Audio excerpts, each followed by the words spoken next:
Hello दोस्तों, जय हिंद। Welcome to champions tutorial. आज हम लोग एक नया चैप्टर लेकर आए हैं जिसका नाम है स्ट्रक्चर ऑफ द एटम्स, परमाणुओं की संरचना। एटम किन किन चीजों से मिलकर बना है, आज डिस्कस करेंगे इसके बारे में। ये क्लास 9 के चैप्टर नंबर 4 का डिस्कशन है। हो सकता है ये बहुत सारे एग्जाम में पूछता भी है, सबके लिए जरूरी है। फटाफट लाइक और सब्सक्राइब करिए और वीडियो को अंत तक देखिए, बड़ा मजा आने वाला है इस चैप्टर में और बहुत ही इंटरेस्टिंग चैप्टर है। छोटा सा है, इंटरेस्टिंग चैप्टर है, ध्यान सुनिएगा। तो हम लोग स्टार्ट करने वाले एटम्स के। एटम्स होता क्या है? सबसे पहले एटम्स क्या होता है? एटम्स बना है एटोमास वर्ड से। एटोमास क्या होता है? एटोमास का मतलब होता है it can not be cut. It can not be cut, इसको हम काट नहीं सकते, है ना। एटम जो होता है ना वो डिफरेंट शेप का होता है, डिफरेंट साइज का हो सकता है, लेकिन उसका जो मटेरियल होता है वो सेम होता है। एटम जैसे मान लीजिए हमने आयरन को तोड़ूंगा तो आयरन निकलेगा, टीन तो निकलेगा नहीं, है ना। तो एटम जो होता है ना वो सेम मटेरियल का बना होता है, बट इसका शेप और साइज दोनों डिफरेंट डिफरेंट हो सकते हैं। ठीक है, ये एटम के बारे में ऐसा कहा गया है। अब हमने डाल्टन के बारे में पढ़ा था, डाल्टन थ्योरी पढ़ा था चैप्टर नंबर 3 में, आपने पढ़ा होगा। उसमें दिया क्या था? डाल्टन का जो प्रॉमिस था, डाल्टन का जो एटम के लिए जो उसका जो थ्योरी था वो एक तरह से गलत साबित हो गया। डाल्टन ने क्या कहा था? डाल्टन ने ये कहा था कि एटम जो होता है वो इंडिविजिबल होता है, एटम को हम तोड़ नहीं सकते डिफरेंट डिफरेंट पार्ट्स में, है ना। इसने ये कहा था। फिर इसने कहा था कि एटम जो होता है उसका वेट लगभग सेम होता है, मटेरियल का वेट सेम होता है। मतलब डाल्टन का जो भी इन्होंने दिया था थ्योरी, डाल्टन थ्योरी आपने पढ़ा होगा, ये सारा का सारा गलत हो गया। और इसने डाल्टन ने ये भी कहा था कि हम इसको तोड़ नहीं सकते। बट बाद में एक आया था जे थॉमसन। क्या नाम था इसका? J Thomson. जे थॉमसन का नाम सुना होगा, जिन्होंने क्या किया था? इलेक्ट्रॉन की खोज किया था, इलेक्ट्रॉन डिस्कवर किया था। इलेक्ट्रॉन होता क्या है ना। इलेक्ट्रॉन का डिस्कवर किया था। जे थॉमसन ने बताया कि एटम को हम तोड़ सकते हैं कई सारे पार्ट में, है ना। जैसे इलेक्ट्रॉन है, प्रोटॉन है ना, इसको हम तोड़ सकते हैं। जैसे यहाँ पे इसने क्या किया, एक कैथोड ट्यूब लिया। कैथोड ट्यूब में क्या किया इसने? दो तरह का लगाया, एक कैथोड लगाया, एक एनोड लगाया, है ना। और जब यहाँ पे इलेक्ट्रिसिटी पास करवाया इसने क्या देखा? यहाँ पे पॉजिटिव प्लेट ला दिया, यहाँ पे नेगेटिव प्लेट ला दिया। तो कैथोड से जो रे निकल रही थी, है ना, बीम ऑफ लाइट, सॉरी रे बोलते हैं उसको, कैथोड रे जो निकल रही थी वो किधर जा रही थी? पॉजिटिव प्लेट की तरफ। किधर जा रही थी? पॉजिटिव प्लेट की तरफ। तो इससे क्या प्रूफ हो गया कि नहीं, ये जो कैथोड ट्यूब है इसमें इलेक्ट्रॉन किधर जा रहा है? पॉजिटिव प्लेट की तरफ। इसका मतलब ये कि एटम में क्या होता है? नेगेटिव आयन भी होता है, इलेक्ट्रॉन होता है जो क्या करता है? मूवेबल होता है, वो मूव करता है ना। किधर? नेगेटिव टू पॉजिटिव डायरेक्शन में मूव करता है। ये जे थॉमसन ने कहा था इसके बारे में। ठीक है, जे थॉमसन, इन्होंने 1897 में इलेक्ट्रॉन का डिस्कवर किया था, है ना। जे थॉमसन के बारे में इसमें दिया गया है। थॉमसन ने अपना थ्योरी भी दिया। थॉमसन ने क्या किया? एक पडिंग जानते हो ना, एक गिफ्ट टाइप का होता है, या फिर वाटरमेलन ले लो, है ना। वाटरमेलन के बारे में इसने क्या बताया कि एक वाटरमेलन है ना। इसके अंदर जो रेड वाला पार्ट होता है ना, तरबूज के अंदर, है ना, तो रेड वाला पार्ट को इसने क्या बताया? प्रोटॉन बताया, है ना। और जो सीड्स होता है ना, सीड्स को इसने क्या बताया? क्या बताया इसको इसने? इलेक्ट्रॉन बताया कि नहीं, ये ब्लैक कलर का सीड जो होता है वो क्या होगा? आपका इलेक्ट्रॉन होगा। अब बाकी रेड वाला पार्ट क्या हो जाएगा? प्रोटॉन हो जाएगा। थॉमसन ने ये भी बताया, लेकिन थॉमसन ने ये नहीं बताया कि ये इलेक्ट्रॉन का जो मूवेबल है, इलेक्ट्रॉन जो अरेंज किया गया है, प्रोटॉन जो अरेंज किया गया है वो किस डायरेक्शन में है और कैसे कैसे उसको अरेंज किया गया है, ये जे थॉमसन ने नहीं बताया। ये इसकी गलती थी, है ना। आगे इसमें दिया गया है कि थॉमसन का थ्योरी क्या था। थॉमसन ने एक पडिंग लिया, उसमें उसने बताया कि एटम जस्ट लाइक अ वाटरमेलन, जिसमें जो रेड वाला पार्ट होता है वो क्या होता है?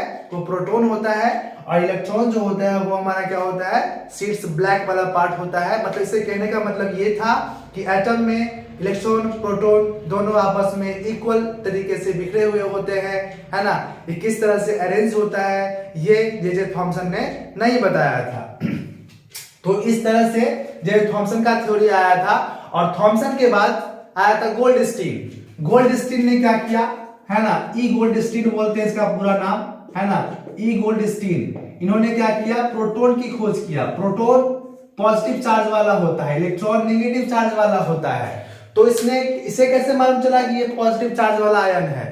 इसने क्या लिया है, कैनाल ट्यूब है ना, कैथोड ट्यूब में डिस्चार्ज ट्यूब लिया, और डिस्चार्ज ट्यूब इसने क्या किया पता है, डिस्चार्ज ट्यूब में इसने क्या किया, एक तरह से इसने भी करंट फ्लो करवाया, और उसने क्या देखा कि एक तरह से कैनाल रेस निकल रहा था उसमें से। अब कैनाल रेस क्या होता है, ध्यान सुनना, डिस्चार्ज ट्यूब में लो प्रेशर एंड हाई वोल्टेज, ध्यान सुना, डिस्चार्ज ट्यूब में लो प्रेशर एंड हाई वोल्टेज पर एक पॉजिटिव चार्ज निकलता है, जिसे हम लोग क्या बोलते हैं, canal raise. Canal raise positive charge नहीं होता है, तो वो किस तरह का होगा, प्रोटॉन होगा। वो क्या कहलाएगा, उसको प्रोटॉन नाम दिया गया।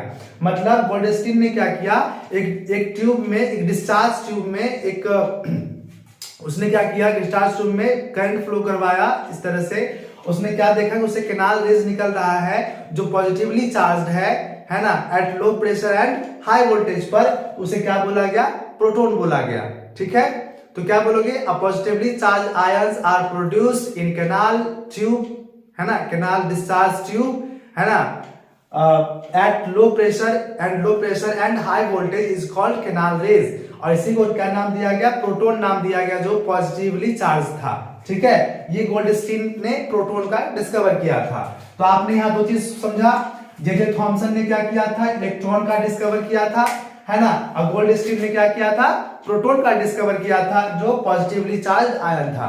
ठीक है, तो इस तरह से इसके बाद अब रदरफोर्ड आया। रदरफोर्ड ने क्या कहा कि जे थॉमसन ने जो थ्योरी दिया था, वो थ्योरी यहां तक गलत साबित होता है। इसने बस इतना बताया, ठीक है, इसने बताया कि इलेक्ट्रॉन मूवेबल होता है, इलेक्ट्रॉन प्रोटॉन दोनों होता है एटम में, है ना, लेकिन ये किस तरह से अरेंज होता है, ये थॉमसन ने नहीं बताया, ये गोल्डस्टीन ने नहीं बताया, ये किसने बताया, रदरफोर्ड ने बताया।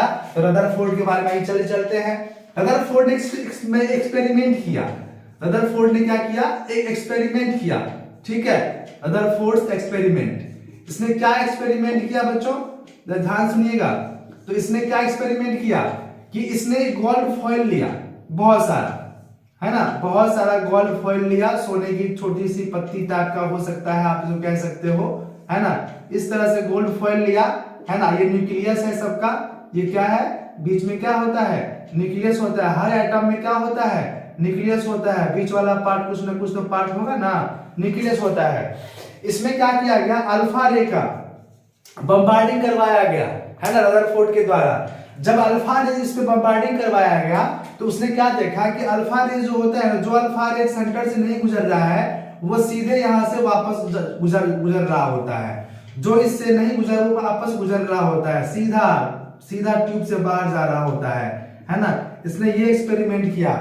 जब इस पे अल्फा रेज पर बम्बार्डिंग करवाया गया, तो अल्फा रेज क्या किया, जो अल्फा रेज सेंटर से नहीं गुजर रहा था, वो सीधे, है ना, उस गोल्ड फॉइल को चीरते हुए आगे चली जा रही थी। लेकिन कुछ ऐसे रेज थे, जो अल्फा रेज थे, जो सेंटर से टकराया, और ये कुछ ऐसे डिफ्लेक्ट हो गया था, है ना। कुछ ऐसे रेज थे जो सेंटर से टकराया, और क्या हो गया, ये डिफ्लेक्ट हो गया। ठीक है, क्या हो गया, ये डिफ्लेक्ट हो गया। और कुछ रे ऐसे थे जो क्या किया, सेंटर से सीधे टकराया और सीधे वापस हो गया, बहुत ही कम, है ना। तो एक्सपेरिमेंट में इसने क्या किया कि गोल्ड फॉइल का एक बहुत सारे पत्ती लिया, उस पर अल्फा रेज का उसने बम्बार्डिंग करवाया। उसने क्या देखा कि कुछ रेज जो है वो, अल्फा रेज जो है वो इसको चीरते हुए आगे जा रही थी। कुछ ऐसे रेज थे जो सेंटर से टकराकर वापस हो रहे थे, कुछ एंगल बना करके, और कुछ रे ऐसे थे जो सीधे जाकर के सीधे वापस हो रहे थे। रदरफोर्ड ने ऐसा एक्सपेरिमेंट किया, तो रदरफोर्ड ने कहा अरे चमत्कार हो गया। चमत्कार क्या हुआ, चमत्कार ये हो गया कि अल्फा रेज ने, इसमें क्या चमत्कार हुआ कि देखो, ये अगल से खाली था, अगल बगल से खाली था, तो चीरते हुए आगे बढ़ गया।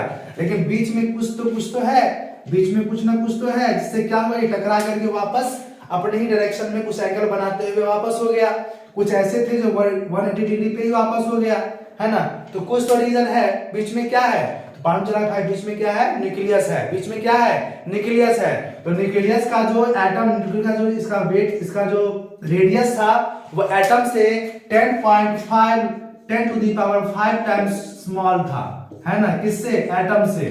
न्यूक्लियस का जो इसका जो साइज था वो एटम से 10⁵ टाइम्स छोटा था। ऐसा इसने एक्सपेरिमेंट किया। रदरफोर्ड ने बोला कि नहीं, एटम में क्या होता है, न्यूक्लियस होता है। क्या होता है, न्यूक्लियस होता है। रदरफोर्ड ने क्या बोला कि एटम में, हर एटम में क्या होता है, न्यूक्लियस होता है। और न्यूक्लियस में क्या होता है, न्यूक्लियस में क्या होता है, प्रोटॉन होता है ना। इलेक्ट्रॉन के बारे में समझा कि इलेक्ट्रॉन मूवेबल तो होता है, लेकिन बात ये आई तो इसकी एनर्जी कहाँ गई। जब मान लीजिए कोई सामान काम कर रहा होता है, उसको एनर्जी लॉस होगा ना जी, कोई ना कोई एनर्जी लॉस होगा, कोई ना कोई उसमें एनर्जी लगेगी। अगर उसने काम किया, एनर्जी लॉस हुआ, तो एनर्जी गया कहाँ, आपने पढ़ा है energy can neither be created not be destroyed, है ना। एनर्जी ना तो हम डिस्ट्रॉय कर सकते हैं, ना इसको क्रिएट कर सकते हैं। तो वो जो एनर्जी मूविंग में लगा इलेक्ट्रॉन की मूविंग जो एनर्जी लगी, एनर्जी गई कहाँ, है ना। तो ये रदरफोर्ड के एक्सपेरिमेंट में दिखाया गया। इस तरह से हमने आपको बताया। तो रदरफोर्ड का एक्सपेरिमेंट यही कहता है कि हर एटम में क्या होता है, न्यूक्लियस होता है, सारी पावर उसके न्यूक्लियस में होती है। तो इसने क्या बताया कि एटम में जो होता है ना, एक न्यूक्लियस में पॉजिटिव चार्ज होता है ना। और बाहर की क्या होता है, इलेक्ट्रॉन होता है। बाहर क्या होता है, इलेक्ट्रॉन होता है ना। तो इलेक्ट्रॉन इसने बता तो दिया, लेकिन इलेक्ट्रॉन जो मूव किया उसकी एनर्जी कहाँ गई, है ना, उसकी एनर्जी कहाँ गई। तो ये आपको दे रखा है इसमें खास करके। तो मैंने आपने बताया आज आपको रदरफोर्ड मॉडल एक्सपेरिमेंट के बारे में बताया, फिर मैंने आपको जे थॉमसन के बारे में बताया, गोल्डस्टीन के बारे में बताया, इलेक्ट्रॉन के बारे में बताया, है ना। समझ में आया, आई होप अच्छे समझ में आया होगा, है ना। यह हमारा फर्स्ट पार्ट का वीडियो है इस चैप्टर का। सेकेंड पार्ट का वीडियो जल्द ही आपको देखने को मिलेगा, है ना। ये आप लोग इसको समझिए। आपने क्वेश्चन कैसे करना है, थॉमसन डाल्टन थ्योरी का ड्रॉबैक्स क्या था, है ना। उसके बाद थॉमसन ने क्या एक्सपेरिमेंट किया था, क्या थ्योरी दिया था एटम्स के रिगार्डिंग। रदरफोर्ड ने क्या एक्सपेरिमेंट किया था, ये क्वेश्चन ग्रामर पूछता है। रदरफोर्ड एक्सपेरिमेंट को आप समझाइए। और दूसरा बात है, रदरफोर्ड ने एटम्स के बारे में क्या थ्योरी दिया था, रदरफोर्ड का ड्रॉबैक्स क्या था, है ना। ये सारी चीजें आपके एग्जाम के लिए बहुत ही इंपॉर्टेंट है। एक और साइंटिस्ट आए थे, इसका नाम था बोर्स, है ना, बोर्स थ्योरी, है ना। वो हम पढ़ने वाले हैं नेक्स्ट वीडियो में। तो देखते रहिए हमारा ये वीडियो चैंपियंस ट्यूटोरियल का, और जानकारी लेते रहिए। तो ये वीडियो को जरा ध्यान सुनिएगा, मैं क्या कह रहा हूं आपको। रदरफोर्ड का एटॉमिक मॉडल, थॉमसन का एटॉमिक मॉडल, डाल्टन का एटॉमिक मॉडल, दोनों में बहुत ही डिफरेंस है, तीनों में बहुत डिफरेंस है। थॉमसन ने कुछ और कहा, डाल्टन ने कुछ और कहा, थॉमसन ने उसका रिफॉर्म किया, और फिर इसके रदरफोर्ड ने इसको रिफॉर्म किया। अब बोर्स आता है, बोर का जो थ्योरी था वो एटम के लिए सबसे ज्यादा सुटेबल माना जाता है ना, एटम स्ट्रक्चर में। ये समझ में आ गया आपको, है ना। तो रदरफोर्ड का थ्योरी क्या था, इसका ड्रॉबैक क्या था, वो आपको लिखना पड़ेगा, ठीक है। चलिए मिलते हैं नेक्स्ट वीडियो में हम लोग। तब के लिए जय हिंद, और देखते रहिए हमारा वीडियो, सब्सक्राइब कीजिए, लाइक कीजिए, डन।